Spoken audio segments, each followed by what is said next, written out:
누가복음 9장 10절부터 17절까지 말씀을 함께 읽도록 하겠습니다. 제가 먼저 10절 읽겠습니다. 사도들이 돌아와서 자기들이 했던 모든 일들을 예수님께 말씀드렸습니다. 예수님께서 제자들을 데리고 벳사다라고 불리는 마을로 가셨습니다. 사람들이 이 사실을 알고 예수님을 따라왔습니다. 예수님께서 이들을 반기시며 하나님 나라에 대해 말씀하셨습니다. 또한 치료받아야 할 사람들을 치료해 주셨습니다.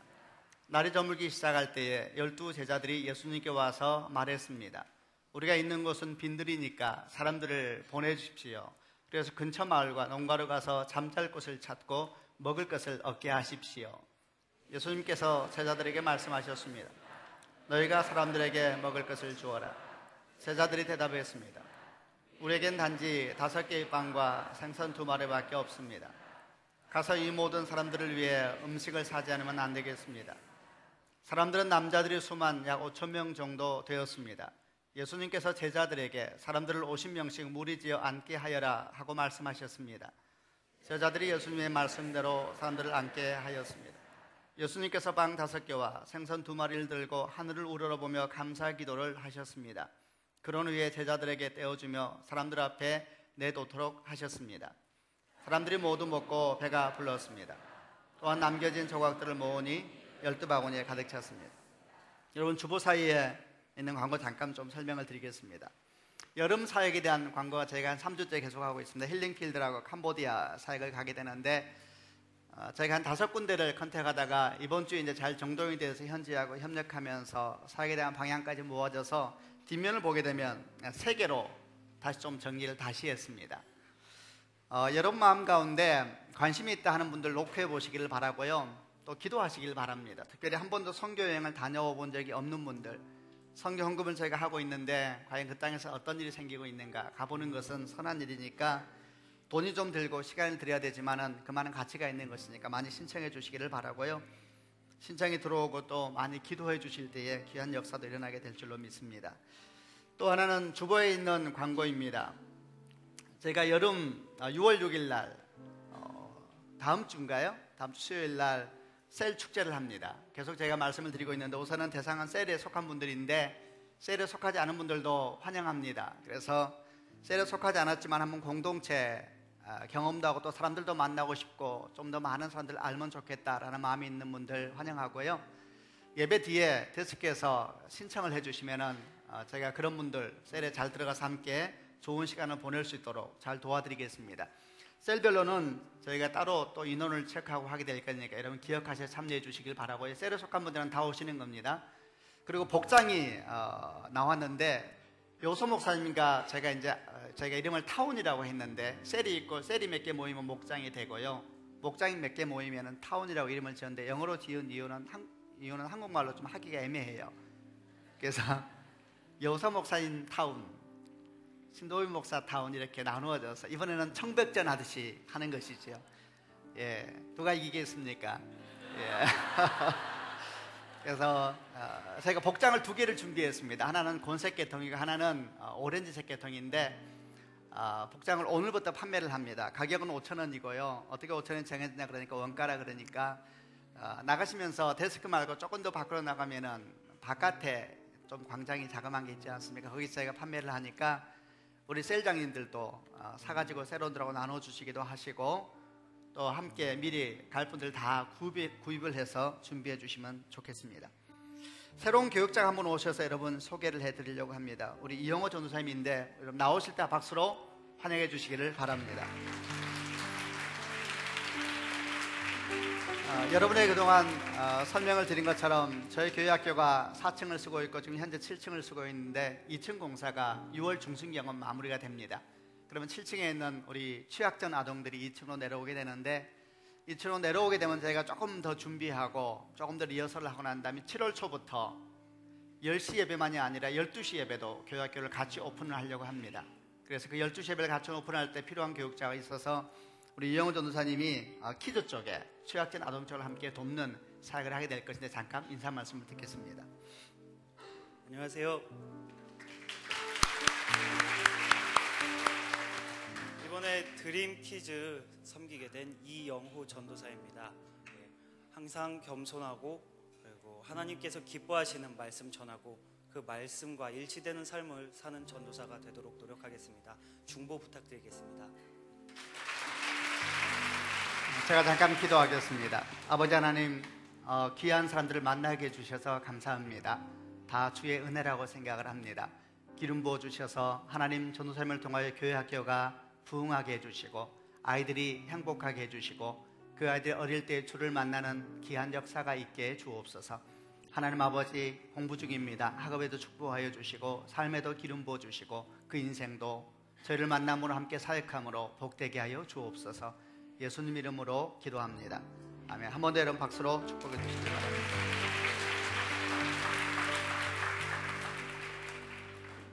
잘생겼죠?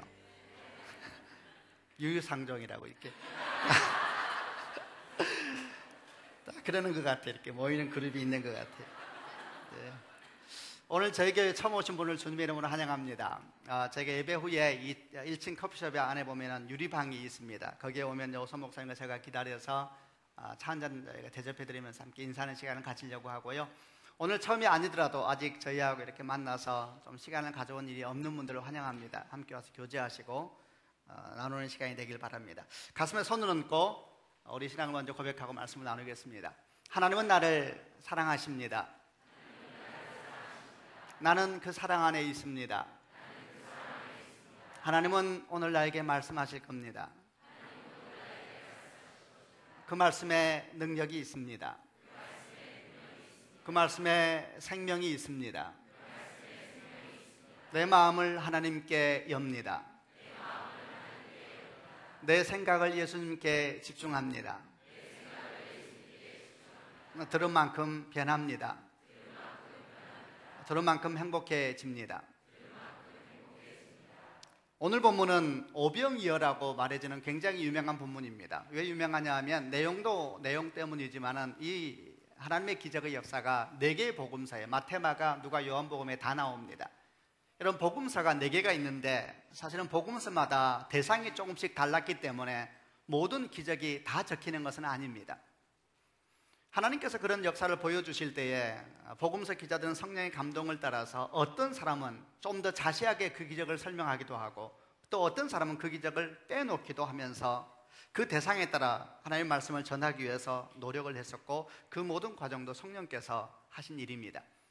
그런데 특별히 사복음서에 다 기록되어 있는 적지 않은 기적 중에 하나가 이 오병이어의 기적인데, 그러니까 성령께서 복음서를 기록하게 하실 때에 각자의 마음 가운데 이 기적이, 이 사건이 매우 중요한 것이다라는 것을 알게 하셨고, 그래서 복음서에 아주 세세하게 잘 기록을 해놓고 있는 부분입니다.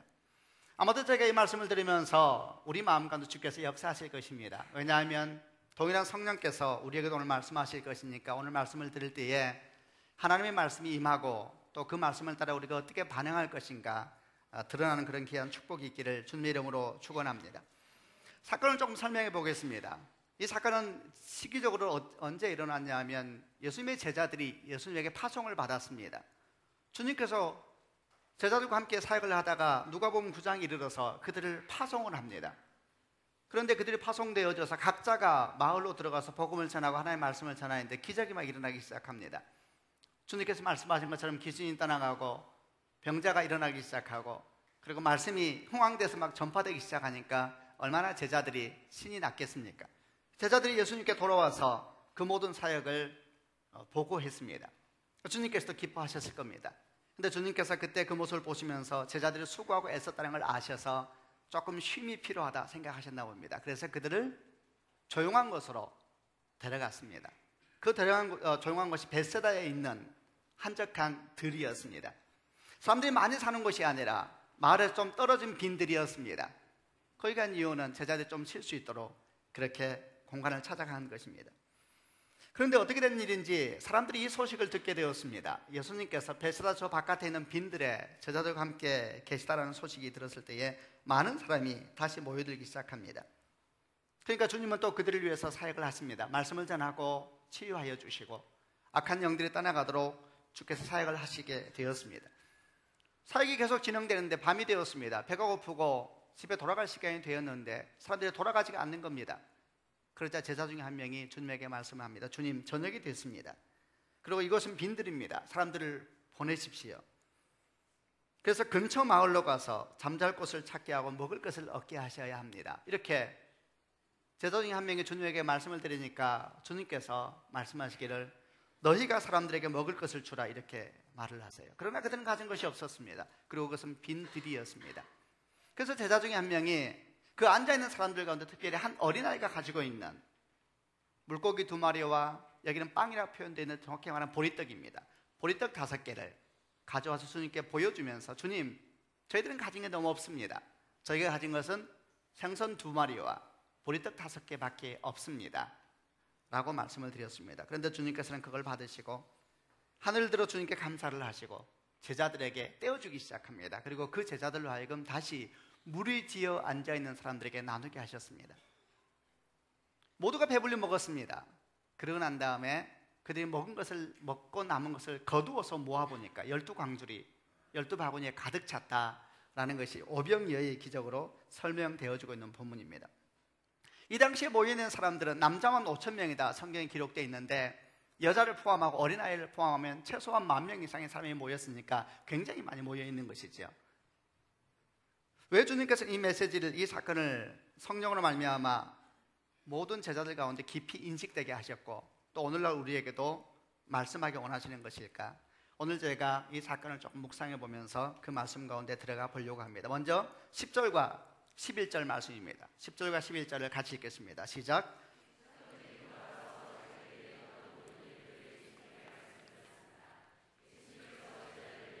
베스다라고 불리는 마을로 가셨습니다. 사람들이 이 사실을 알고 예수님을 따라왔습니다. 예수님께서 이들을 반기시며 하나님 나라에 대해 말씀하셨습니다. 또한 치료받아야 할 사람들을 치료해 주셨습니다. 오병이어의 사건을 통해서 배우는 첫 번째 배움은 모든 사람은 다 하나님의 아들을 기다리고 있다는 것입니다. 지금 제가 조금 전에 설명을 드린 것처럼 예수님께서 베스다에 가까이에 있는 또 베스다에서 좀 떨어져 있는 빈들을 찾아가신 이유는 수고하고 애쓰고 돌아온 제자들이 쉴 수 있도록 그렇게 한적한 곳을 찾아가신 것이었습니다. 그것이 한적한 곳이기 때문에 그곳이 사람들이 많이 안 올 수 있는 곳이기 때문에 제자들이 조금 쉴 수 있도록 그곳으로 가셨던 것 같습니다. 그런데 소식이 전해졌습니다. 그러자 베스다만이 아니라 동서남북에 있는 마을들로부터 도대체 누가 그런 소식을 알렸는지 그 소식을 듣는 사람들마다 예수가 계시다는 곳을 향해서 한 사람 두 사람 모여들기 시작했는데 그 인원이 10,000명이 넘는 사람들이 여기저기 동서남북에서 모여들었다는 이야기입니다. 사람들은 예수님을 기다리고 있었던 것입니다. 우리는 보통 생각하기를 사람들은 주님을 싫어할 것이라고 생각합니다. 성경을 보아도 빛이 어둠에 비치되 어둠이 싫어했다더라 이런 말씀도 나오고 또는 복음을 전할 때 사람들이 우리를 핍박할 것이다 라는 성경 말씀도 나오는 걸 보고 그러다 보면 우리가 어떤 생각을 하게 되면 사람들은 예수님을 싫어한다, 예수님을 기다리지 않는다, 사람들은 하나님께 관심이 없다라고 생각하는 경향이 있습니다. 그런데 문득 오늘 오병이어의 사건을 보면서 어쩌면 그 생각이 틀릴 수도 있겠다라는 생각이 들었습니다. 도대체 이 사람들은 누구이길래 마치 기다렸다는 듯이 예수께서 계시다는 소리를 들었을 때 동서남북에서 몰려오고 있었던 것일까? 저는 여러분 목회자로 사역을 하면서 하나님 말씀을 경험적으로 배워가는 몇 번의 기회들이 있었습니다.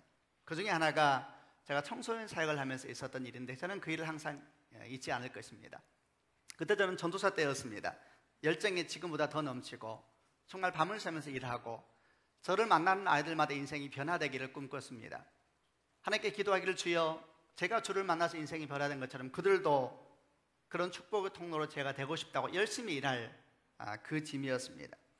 학생들과 함께 수련회를 갔습니다. 그 수련회는 그야말로 계속 예배만 드리는 3박 4일 수련회인데 아이들이 모였고 중고등학생들이 모였는데도 예배가 한번 시작하면 3시간, 4시간씩 예배를 하고 성령의 역사가 막 일어나고 기도와 말씀과 찬양 가운데 주의 은혜가 넘치는 그런 집회였습니다.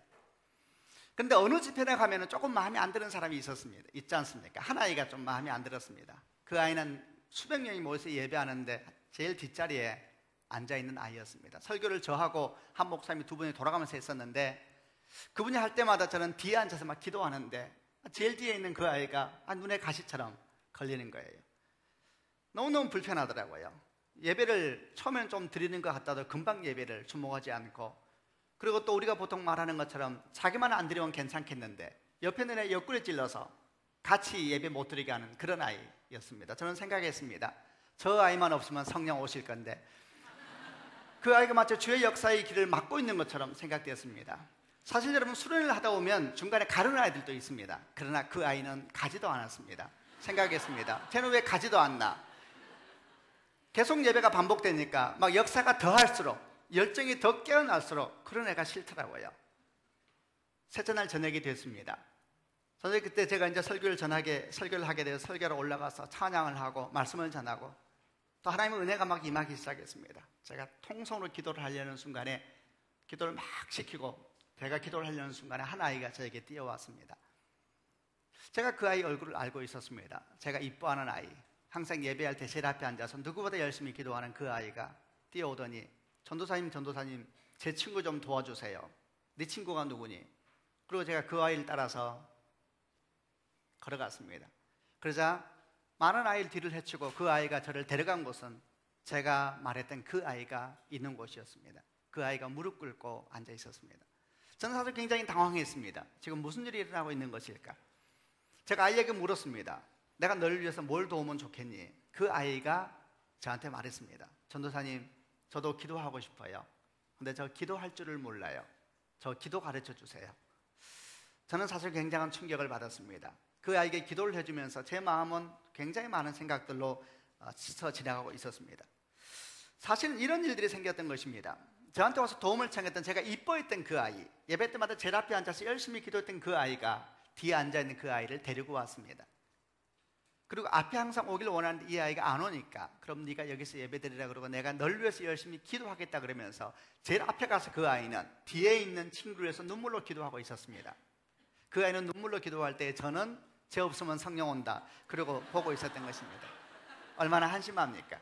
근데 이 아이가 열심히 예배마다 기도하다가 셋째 날 저녁에 되었을 때 어떤 마음의 감동이 생겼냐면, 이 예배는 내가 앞에서 드리면 안 되겠다, 내 친구 옆에 가야 되겠다 생각해서 그 아이가 중학생 아이입니다. 친구 옆에 가서 함께 예배를 드리고 있었던 것이고, 예배 드리는 즈음에 그 아이가 옆에 있는 친구에게 도움을 청했던 겁니다. 저는 내용도 모르고 있었습니다. 왜 저렇게 예배를 한 5분 들다 말고 찬양도 한 5분 하다 말고 옆구리를 저렇게 찔러댈까? 내용을 알아보니 처음에 한 5분 정도는 찬양을 열심히 했답니다. 그런데 도대체 찬양을 모르겠더래요. 그래서 옆에 있는 친구에게 물어봅니다. 콕 찌르면서 너 저 찬양 아냐? 사실은 그 아이도 몰랐습니다. 그래서 그 아이가 말합니다. 나 모른다. 그렇구나. 너도 모르고 나도 모르고 우리가 함께 모르는구나. 대화가 시작된 것입니다. 설교를 듣습니다. 한 5분 정도 설교를 듣는데 5분 정도는 열심히 들어보려고 했지만 도대체 무슨 말인지 모르겠습니다. 꾹 찌릅니다. 너는 저 말씀이 무슨 말씀이야 하냐? 사실은 나도 모른다. 너도 모르고 나도 모르는구나. 우리가 함께 모르는구나. 대화가 시작된 것입니다. 그리고 그 내용도 모르는 저는 뒤에 앉아서 혼자 떠들지 왜 저렇게 둘이 떠드나? 얼마나 한심한 사람입니까? 혼자 떠들면 그 아이가 정상입니까? 여러분, 저는 그 사건을 겪으면서 마음속에 일종의 진리처럼 받아들인 것이 하나 있었습니다. 모든 사람은 하나님을 기다린다. 모든 사람은 하나님을 기다립니다. 다만 인생의 비극은 무엇인가? 주를 기다리면서 주를 보는 눈이 없다는 것입니다. 주를 기다리면서도 예수가 그분인지를 모르는 것이 인생의 비극인 것입니다. 로마서 8장 19절 말씀에 모든 피조물은 하나님의 자녀들이 나타나기만을 간절히 기다리고 있습니다. 여러분, 그런데 문제는 무엇입니까? 하나님이 안 보인다는 것입니다. 문제는 무엇입니까? 하나님이 느껴지지 않는다는 것입니다. 오늘 여러분, 오병이의 사건이 일어난 이 자리에는 왜 이렇게 많은 사람들이 동서남북에서 몰려들었을까요? 그들은 도대체 무슨 생각으로 예수께서 저 빈들에 있다는 소리만 들었을 때에 그렇게 1명, 2명, 10명, 100명, 1000명, 2000명이 모여들었을까요? 그 당시 이스라엘 백성들은 다 신앙적인 사람이었으니까, 다 종교적인 사람이었으니까 말씀만 있으면 모여들었을까요? 과연 그랬을까요? 아닙니다. 그들은 예수님에게서 하나님을 느꼈기 때문입니다. 여러분, 그들은 예수님 메시아라고 고백하지 않은 사람들이었습니다. 아직 그런 것은 몰랐습니다. 다만 그들은 예수님에게서 하나님을 느꼈습니다. 예수님은 달랐습니다. 그분의 말 속에는 주의 임재가 있었고 그분의 행동에는 주의 역사가 나타났습니다. 그분이 말을 할 때 사람들의 마음은 뜨거워지는 걸 느꼈습니다. 저분이 메시아인지 아닌지는 잘 몰랐지만 그분에게서 하나님이 느껴지고 있었던 것입니다. 여러분, 왜 사람들이 교회를 나오지 않을까요? 아주 단순합니다. 하나님이 느껴지지 않기 때문입니다. 교회는 무엇입니까? 교회는 건물이 아니고 조직도 아니고 믿는 우리들입니다. 여러분, 저와 여러분, 우리가 교회입니다. 근데 교회에서 하나님이 안 느껴지니까 사람들은 교회에 나오지 않는 것입니다. 보통 사람은 생각하기를 교회가 좀 더 재밌고 좀 더 멋지고 좀 더 잘 지어지면 사람들이 몰려들 것이라고 생각합니다. 그들은 보통 이렇게 말합니다. 교회가 왜 쇠퇴했는가? 재미가 없어져서 쇠퇴했다, 촌스러워져서 쇠퇴했다 생각합니다. 아닙니다, 여러분. 그들은 그렇게 말할지 몰라도 진짜 이유는 예수님이 없기 때문에 안 오는 것입니다. 모든 사람은 다 주님을 기다립니다. 그런데 주가 보이지 않아서 안 오는 것뿐입니다. 사람들이 교회 와서 무엇을 찾을까요? 재미를 찾을까요? 아닙니다. 기쁨을 찾습니다. 펀이 아니라 리조이스이지요. 그들이 찾는 건 생명과 평강입니다. 여러분, 재미가 세상보다 교회가 재미있을 수가 있을까요? 그럴 수 없습니다. 이 세상은 재미로 가득 찬 세상입니다. 얼마나 즐길 게 많습니까? 여러분, 연휴입니다. 제가 어제 상해에 있어서 잠깐 내려갔다 오는데 얼마나 많은 사람들이 떠나는지 모릅니다. 여러분, 연휴인지 몰랐습니까? 여러분, 연휴입니다. 그런데 사람들은 다 그 재미를 찾아 떠나고 있는지 모르죠. 그러나 여러분, 정말 영혼이 원하는 것은 재미가 아닙니다. 그렇게 다녀와도 피곤합니다. 먹어도 피곤하고 웃어도 피곤하고 잠을 자도 피곤합니다. 가져도 피곤하고 여러분, 나눠줘도 피곤합니다. 다 지치게 되어 있습니다. 우리 영혼이 원하는 것은 하나님입니다. 우리 영혼이 기다리는 것은 하나님이 주시는 기쁨을 기다리고 있는 것입니다. 오병이의 사건이 일어날 그날 그 들판에는 바로 그것이 있었습니다. 그래서 사람들은 배가 고팠는데 밤이 되었는데 가지 않습니다. 그들은 배고픈 거다 그곳에 있는 기쁨이 좋았습니다. 밤이 되어서 어둠이 찾아왔다면 어둠보다도 기쁨이 더 컸습니다. 그들은 떠나지 않습니다. 여러분, 들판에 재미있는 놀이기구가 있었을까요? 당연히 없었습니다. 그러나 그곳에는 세상 어디보다 즐겁고 흥분되고 기쁨의 영이 역사하고 있었습니다. 얼마 전에 어린이 주일이 지나갔습니다. 저희 교회는 잘 준비하고 싶어서 에어바운스를 준비하고 기차를 설치하고 또 음식을 준비했었습니다. 또 전도 집회가 있었습니다. 수많은 분들이 고기를 굽고 밖에 데스크를 설치하고 얼마나 많이 수고했습니까? 여러분, 어떻게 그런 일이 가능할까요? 여러분, 그것은 우리 안에 있는 리조이스, 기쁨 때문입니다. 그 기쁨을 모르는 사람은 돈으로 일한다고 생각하지요. 그 기쁨을 모르는 사람은 펀에 대한 얘기를 하지요. 아닙니다. 기쁨입니다. 돈 준다고 하겠습니까? 여러분 돈 주라 그러면 돈 주면 나와서 토요일 날 그 긴 시간 밤 9시 반까지 고기 굽고 있겠습니까? 아닙니다. 그건 재미가 아니라 기쁨이 우리를 그렇게 하고 있는 것입니다. 전도를 하다 보면 낙심할 때가 많습니다. 낙심할 필요 없습니다. 여러분, 우리에게는 믿음이 있어야 합니다. 모든 사람은 주님을 기다린다. 다만 어떤 사람은 조금 더 시간이 필요할 뿐이다. 또 어떤 사람은 조금 더 마음이 힘들어서 조금만 더 기다려줘야 될 사람이 있을 뿐이다. 우리는 무엇을 하면 됩니까? 기도하면 됩니다. 그리고 우리 안에 있는 기쁨, 그 향기를 그냥 흘러 넘치도록 주 앞에 더 가까이 있으면 되는 것입니다. 오늘 첫 번째 오병이어의 현장에서 우리가 배우는 것은 무엇입니까? 모든 사람은 다 주를 기다립니다. 사랑하는 여러분, 저는 서울드림교회가 예수로 가득 찬 교회가 되길 주님의 이름으로 축원합니다. 아멘. 재미가 아니라 기쁨, 모든 공간에서 기쁨이 향해 춤을 추고 여러분도 저도 밤이 오고 배고파도 떠나지 않고 예배할 수 있는 그런 내가 날마다 넘치기를 바랍니다. 두 번째 메시지에서 배우게 되는 것은 12절과 13절 말씀인데 12절과 13절 말씀을 같이 읽겠습니다. 시작. 날이 저물기 시작할 때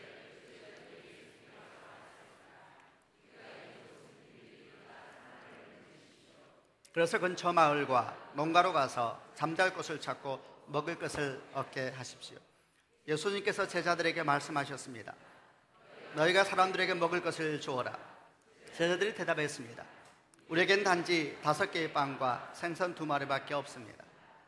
가서 이 모든 사람을 위해 음식을 사지 않으면 안 되겠습니다. 두 번째 배움은 예수님이 계시고 말씀이 있고 하나님이 주시는 기쁨의 영이 있어도 배고프다는 것입니다. 여러분, 주의 말씀이 막 역사하고 있었습니다. 말할 수 없는 기쁨이 가득 찼습니다. 밤이 와도 두렵지 않았습니다. 배고픈 것도 괜찮았습니다. 그래도 배고픈 겁니다. 배가 고팠습니다. 여러분, 이것이 육신에 속한 우리들의 모습입니다. 우리는 다 약하고 병들고 부족함이 많습니다. 그런데 여러분 이런 질문을 해보았습니다. 배가 고프다는 것은 슬픈 일인가요? 제가 질문하는 겁니다. 배가 고픈 것은 슬픈 일인가요? 사실은 슬픔은 아닙니다. 사실은 그 배고픔 때문에 주의 채워주심이 임하는 것이고 하나님의 오병이의 사건이 임하는 것이죠. 진짜 슬픈 것은 배고픈 것이 아니고 배고픈데 먹을 것이 없는 것이 슬픈 것이죠. 여러분 먹을 거 있어 보세요. 배고픈 게 기분 좋아요. 이것도 먹고 저것도 먹고 계속 먹을 수 있다면 여러분 슬픈 것은 배고픈 게 아니에요. 배고픈 것은 주님이 주시는 은총입니다. 여러분 또 질문하겠습니다. 천국에는 배고픔이 있을까요? 없을까요? 질문 바꿔볼게요. 에덴 동산에서 아담과 하와는 배고픔이 있었을까요? 없었을까요? 내 인생도 바쁜데 그 사람들 배고픔을 어떻게 신경 써요? 저는 있었으면 좋겠다 생각했습니다. 배고픔이 없다면 항상 배부르단 말인데 저는 싫습니다. 항상 배부르다라 싫습니다. 어떤 사람은 먹지 않고 배부르면 시간 많아지니까 얼마나 좋을까 생각하는데 뭐 하겠습니까? 전국에서 시간 많아서 오늘은 금 바뀔 거고 내일은 은 바뀔 거고. 네. 배고픔이 없으면 여러분 사실은 먹는 기쁨도 없겠지요. 배고픔이 없다면 먹으면서 느끼는 감사함도 없겠지요. 배고픔이 없다면 우리 연약함을 바라보면서 느끼는 겸손함도 없겠지요. 배고픔이 없다면 내 것을 다른 사람에게 나누어주고 다른 사람 것을 내가 함께 먹는 나눔도 없을 것입니다. 여러분 배고픔은 슬픔이 아닙니다. 아까 말한 것처럼 슬픈 것은 배고픈데 먹을 것이 없는 것입니다. 오늘 이 오병이의 현장에서의 여러분 배고픔이 왔지만은 그러나 그 배고픔은 슬픔이 아니었습니다. 왜냐하면 주님이 거기 계셨기 때문입니다. 사랑하는 여러분, 우리도 살다 보면 배고플 때가 있습니다. 그러나 주님이 함께 계시면은 그 배고픔은 결코 여러분 인생을 망하게 하지 않을 것입니다. 아멘. 주님이 계시면 배고픔은 슬픔이 아닙니다. 주님이 계시면은 결핍은 아픔이 아닙니다. 주님이 계시면은 병듦도 절망이 아닙니다. 주님이 계시면은 바로 그 병듦을 통하여서 그 결핍을 통하여서 그 배고픔을 통하여서 하나님께서 들어오시니 아멘. 주 예수여 오시옵소서. 그럼에도 불구하고 우리는 배고픕니다. 혹시 여러분 지금 배고프지 않습니까? 영적으로 배고프고 정서적으로 메말랐고 그리고 관계에 있어서 갈라지고 광야와 같은 인생을 살고 있는 분은 아닙니까? 구할 것은 빵이 아니라 주님입니다. 오 주여 나에게 오시옵소서. 구할 것은 돈이 아닙니다. 여러분 주님을 구해야 합니다. 좀 더 내가 높은 데 올라가면 이 모든 것이 해결될 것인데 아닙니다. 그분들도 배고픕니다. 주님이 오셔야 합니다. 또 이 말씀을 통해 세 번째 배우는 것은 주님은 그 결핍을 어린아이의 헌신을 통하여서 채우셨다는 아주 단순한 배움입니다. 13절부터 17절 말씀, 제가 먼저 13절 읽겠습니다. 예수님께서 제자들에게 말씀하셨습니다. 너희가 사람들에게 먹을 것을 주어라. 제자들이 대답했습니다. 우리에겐 단지 5개의 빵과 생선 2마리밖에 없습니다. 가서 이 모든 사람을 위해 음식을 사지 않으면 안 되겠습니다. 사람들은 남자들 수만 약 5,000명 정도 되었습니다. 예수님께서 제자들에게 사람들을 50명씩 무리지어 앉게 하여라 하고 말씀하셨습니다. 제자들이 예수님의 말씀대로 사람들을 앉게 하였습니다. 예수님께서 빵 5개와 생선 2마리를 들고 하늘을 우러러보며 감사 기도를 하셨습니다. 그런 후에 제자들에게 떼어주며 사람들 앞에 내놓도록 하셨습니다. 17절은 같이 읽겠습니다. 사람들이 모두 먹고 배가 불렀습니다. 또한 남겨진 조각들을 모으니 12바구니에 가득 찼습니다. 수많은 사람이 배가 고픈 현실이 부딪혔습니다. 주님은 그 배고픔을 어떻게 해결하셨을까요? 한 어린아이의 헌신을 통하여서 수많은 사람들의 배고픔을 해결해 주셨습니다. 이런 말씀을 읽다 보면 누구라도 이 어린아이는 어떤 아이였을까? 이 어린아이는 누구일까? 누구 집안의 아이일까 생각을 합니다. 그런데 그건 중요하지 않습니다. 사실 이 어린아이는 그때 있었던 한 어린아이지만 오늘날 많은 믿음의 사람들, 그들을 상징하는 한 아이이기 때문에 그렇습니다. 그럼에도 불구하고 여기서 몇 가지 배울 것이 있습니다. 먼저 배울 것은 지극히 작은 헌신이라도 주님의 손에 들여졌을 때에 큰 사건을 일으킨다는 것입니다. 사람들은 헌신을 나누길 좋아합니다. 큰 헌신, 작은 헌신, 귀한 헌신, 조금 덜 귀한 헌신, 이런저런 모양으로 나눕니다. 그래서 성경을 보니까 어린아이라고 요한복음 7장에 나오는데 이 어린아이가 생선 2마리와 보리떡 5개를 제자들에게 내어 보였을 때에 그 제자들이 이렇게 말을 했습니다. 아니 고작 이걸 가지고 어떻게 10,000명이나 되는 사람들을 먹일 수가 있겠습니까? 이렇게 말을 했습니다. 이게 우리들이 하는 말입니다.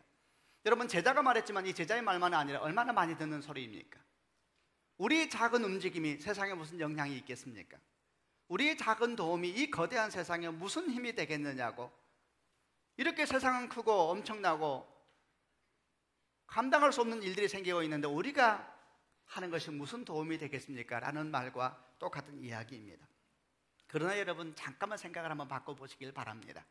그 제자는 이렇게 작은 생선 2마리와 보리떡 5개 가지고 어떻게 저 큰 무리를 먹일 수가 있겠습니까? 이렇게 말을 했지만은 잠깐만 그 아이 입장을 생각해 보시길 바랍니다. 그 아이 입장에서는 어떻습니까? 그 아이는 가진 모든 것을 드린 것입니다. 게다가 이 아이는 가난한 집안의 아이였습니다. 생선 2마리와 그리고 보리떡 5개는 그 당시 가난한 집 사람들의 도시락 같은 것이었습니다. 그는 자기 도시락을 주님께 드린 것입니다.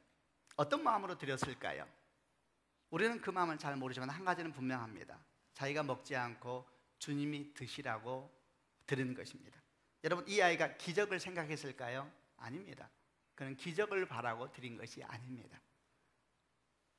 내가 배고프니 주님도 배고플 것이다 생각할지 모르지요. 그래서 그 주님의 배고픔을 채우기 위해서 준 것입니다.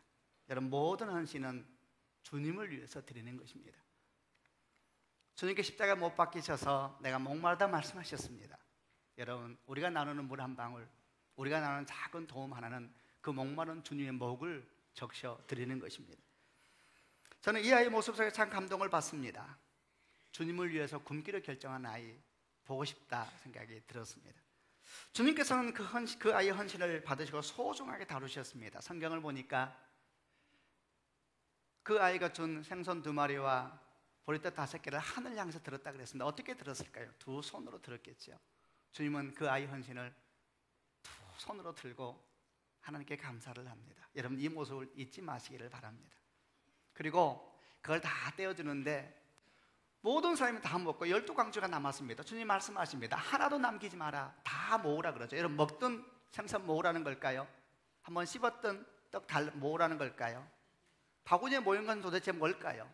예, 주님은 그 어린아이 헌신의 열매를 모으고 있었던 것입니다. 이 아이는 어디 갔습니까? 우리는 이렇게 아이에 대해서 잠깐 묵상을 하면서 동시에 또 이런 묵상으로 계속 들어가게 됩니다.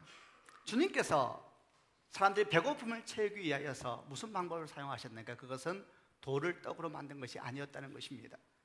주님은 배고픔을 채우기 위하여서, 목마름을 채워주기 위하여서 작은 어린아이의 헌신과 믿음을 사용하셔서 기적을 베풀었다는 것입니다. 여러분, 이것이 우리에게 너무나 중요한 가르침입니다.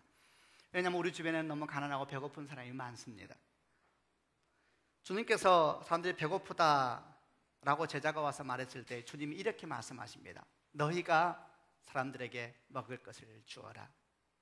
우리에게 주신 말씀입니다. 어린아이가 주님께 헌신하고 주님은 그 헌신을 존귀하게 여기면서 하늘 들고 감사하셨습니다. 우리에게 무엇을 말씀하고 있는 것이겠습니까? 우리는 여러분, 세상의 가난함과 배고픔과 내 옆에 힘들고 지친 사람을 보면서 기도하면서도 생선 2마리와 보리떡 5개는 감추는 사람들입니다. 이 사건이 일어났을 때에 시기적으로 이스라엘은 유월절 즈음이었습니다. 요한복음 6장에 잘 나와 있습니다. 유월절은 어떤 시기냐면 유월절부터 오순절까지가 이스라엘 최대의 수확기입니다. 무슨 말이냐면 그 당시에 세상은 차고 넘칠 만큼 양식이 많았습니다. 여러분, 없어서 굶는 것이 아니고 안 나눠줘서 굶는 것입니다. 먹을 것이 없는 것이 아니고 혼자 먹기 때문에 굶는 것입니다. 먹을 것이 없는 것이 아니라 믿는 무리들이 생선 2마리와 보리떡 5개를 내놓지 않아서 그런 것입니다. 오늘도 생각해 보았습니다. 오늘도 빈들에 놓여진 것 같은 수많은 사람들이 있습니다. 여러분, 우리는 사실 그런 사람들을 위하여 드림헌금도 모으고 성경헌금도 모읍니다. 그러나 또 어쩌면 여러분 가장 주변 가까이에 교회에서가 아니더라도 빈들에 놓여진 것 같은 배고픈 사람들이 있을 겁니다. 여러분, 소식을 들을 때 여러분 어떻게 반응하시겠습니까? 어린아이는 어디 갔습니까? 주님께서 여러분의 헌신을 귀히 여기시고 축복하셔서 이 땅의 배고픔을 배부름으로 바꾸어 주시고 이 땅의 슬픔을 기쁨으로 바꾸어 주시고 이 땅의 외로움을 부유함으로 바꾸어 주시는 축복이 여러분 가운데 있기를 주님의 이름으로 축원합니다. 같이 기도하십시다. 가슴에 손을 얹길 바랍니다.